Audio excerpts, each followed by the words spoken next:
এক অলৌকিক ঘটনার সাক্ষী থাকলো শ্রাবণ মাসের শেষ সোমবার। মূলত শ্রাবণ মাস মানে শিব ভক্তদের কাছে একটি বিশেষ মাস, আর তার মধ্যে সোমবার শিব ভক্তদের কাছে একটি বিশেষ দিন। আর ঠিক শ্রাবণ মাসের শেষ সোমবারই ঘটে গেল এক অলৌকিক ঘটনা। এক বিরল দৃশ্য দেখল মুর্শিদাবাদ জেলার বরঞ্চা থানার অন্তর্গত পেটারি গ্রামের মানুষ।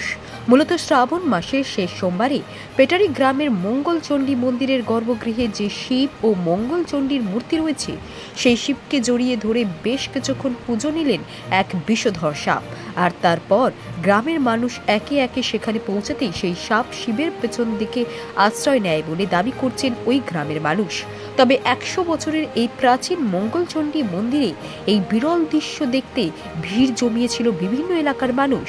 ওই মন্দিরের পুরোহিত পার্থ চট্টোপাধ্যায় মন্দিরে পুজো দিতে এসে দেখে দেবাদিদেব মহাদেব শিবকে এক বিষধর সাপ জড়িয়ে ধরে ফনা তুলে বসে আছে।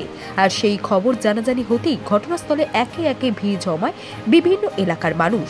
তবে সেখানে দর্শনার্থীরা পৌঁছাতেই সেই বিষধর সাপ আশ্রয় নেন মহাদেবের মূর্তির পেছনে।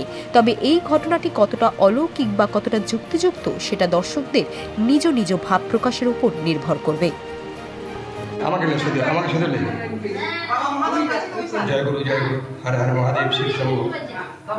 আজকে শ্রাবণের শেষ সোমবার, আমি পার্থ চ্যাটার্জি, শ্রী শ্রী মঙ্গলচণ্ডী মাতার সেবায়িত আমার গ্রামের সর্বজনীন মন্দির। আজকে একটি অলৌকিক ঘটনা এই মন্দিরের মধ্যে ঘটে যাচ্ছে বা ঘটছে। যেমন একটি বিষাক্ত খড়ির সাপ, যেটা হচ্ছে দুধের খড়ির সাপ, প্রথমে বাবার ওই মানে বডি থেকে ত্রিশূলের ওপরে জড়িয়ে ঠিক এইরকমভাবে বসেছিল।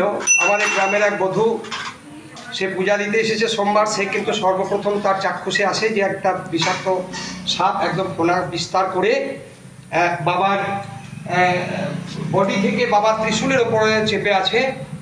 তো যাই হোক, আমি এলাম, আমি এত চেষ্টা করলাম যে ঠাকুর পূজা তো করতে হবে তোমার। তা বাবার পিছনে আবার প্রথমে বান গোসাইয়ের কাছে ডান দিকে ঢুকে যাওয়ার পরে আবার পুনরায় বাবার কাছে গিয়ে বাবার পিছনে এবং মায়ের পিছনে গিয়ে আশ্রয় নিয়েছে। তাই সবাই আমার পেটারি চণ্ডী দেবীর নামে, মঙ্গলচণ্ডীর নামে সবাই বলুন হর হর মহাদেব, জয় মা চণ্ডী কি, জয় মা মনসা কি, জয় মা মনসা কি।